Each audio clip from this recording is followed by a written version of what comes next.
7-game win streak. I had said that if we were able to pick up back-to-back wins on the road against the Warriors, it sure would have been impressive. It's not exactly what we got tonight. It's hard to say that the game we just won was impressive and to be super pleased with it. But a win is a win. Timberwolves get the 3-point win in Chase Center in an in-season tournament game. We are now the leader in our pool at 2-0. And it was a really bizarre one. I said it's not that impressive because going into the game, there's no Stephen Curry on Golden State. Last video, I said they looked more like the Golden State Stephen Currys because no one else on their team was showing up.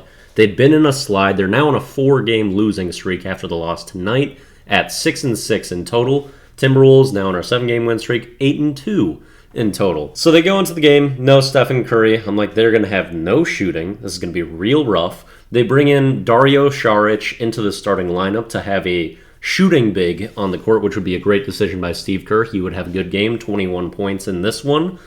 And then all chaos breaks loose. 3 players ejected before a point is scored, which I don't think has ever happened on the tweet I saw earlier. And it comes from Jaden McDaniels, Klay Thompson. I don't know why I was forgetting his name for a second there. They're getting kind of into a wrestling match to begin this one. They both get ejected from that. Then Draymond Green decides he has to say hello to Rudy Gobert. Oh, that's how we say hello. Hello! Yeah, it's not exactly peacemaking if you put someone in a chokehold for 10 seconds and then just continue to do so when they're nowhere near the person you're protecting. Really kind of sick of Draymond's antics. And even though you think, all right, the Warriors are now down their 3 best players, and the Timberwolves basically just get scratched. Jaden McDaniels, their best defender. I don't know how much I love the trade, honestly, because if you think about it, Klay Thompson's really been struggling shooting the ball to start this year. He was going to be the focus of that offense, going to be chased around by Jaden McDaniels all game. I feel like almost certainly we get like a 6 of 26 shooting game out of Klay Thompson if he's out there. Instead, we get Podziemski, who just balls out. I don't think you get a Klay guarded by Jaden game that's better than what he played. Maybe like 10% of the time, but I like my chances Klay trying to manage that matchup. So we maybe came out worse in that, although Draymond maybe could have had a good impact game too. Who knows?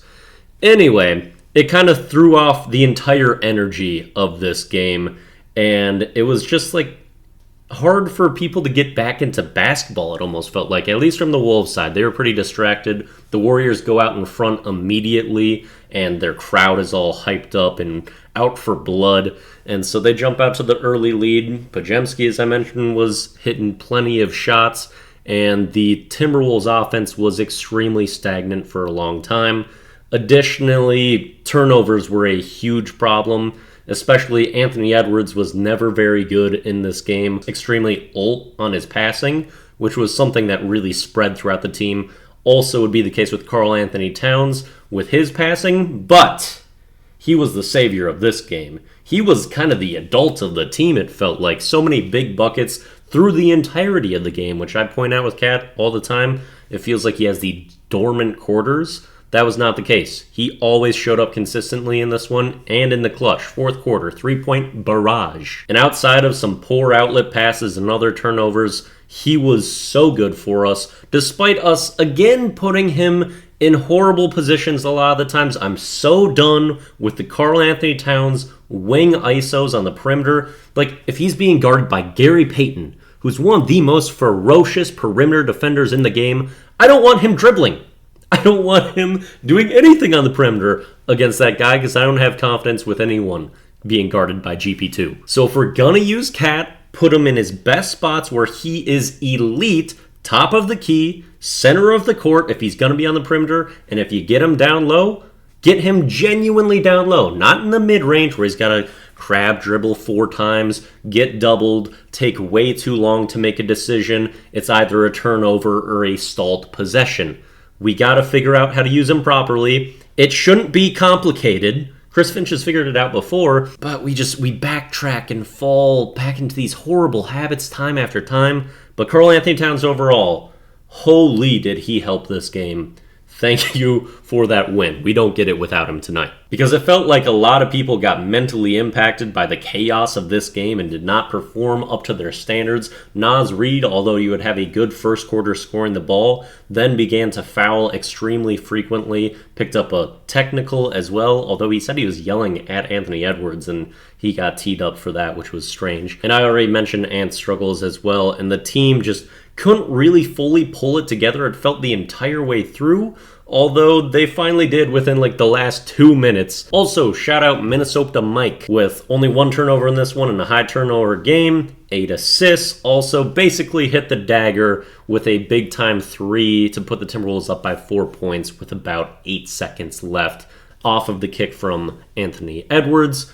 So that was an enormous play, the veteran stepping up in the end. Also, Rudy had a block on a Saric corner 3 immediately prior to that could have given Golden State the lead. So big plays out of the vets to win this game.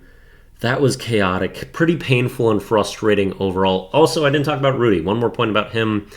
Probably one of his weakest games of the season. There were so many moments where the ball was just getting pushed out of his hands on rebounds, couldn't fully secure them.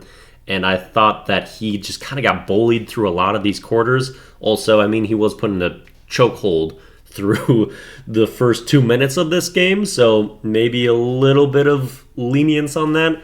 But overall, he struggled until the fourth quarter. He made some big defensive plays. I think all 3 of his blocks were in the third or fourth quarter as well, so that was good. Lastly, I know this team is now 8-2, 7-game winning streak. I even saw power rankings where we were the 2nd overall team in the NBA.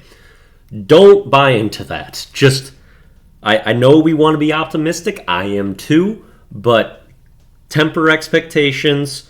Really don't feel like this team has accomplished anything because we've played 10 good games to start the year. We have a long way to go. What it is built on, these wins, is grinding out on defense, doing the little things, people making the proper sakaises and not being too egocentric, especially Karl Anthony Towns. He's really trying on defense. If he can continue to do that and make smart plays, good decisions, and just stay away from trying to do too much and letting things mostly run through Ant and then picking his spots and capitalizing them fully, this team can be great.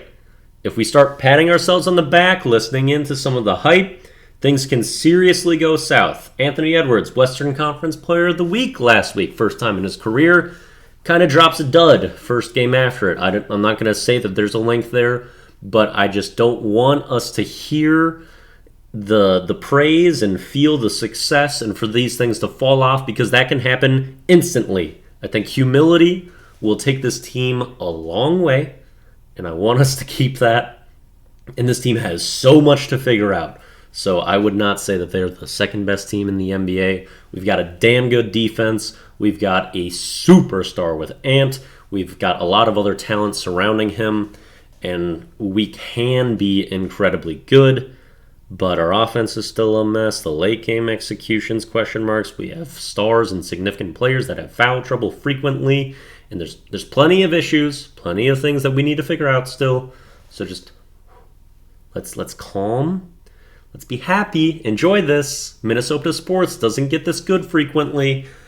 But let's not get heartbroken too early here. All right, playing again on a back-to-back tomorrow against the Phoenix Suns. I think Devin Booker is finally available for this one, so they might have their big 3 for the first time. That will be another enormous test.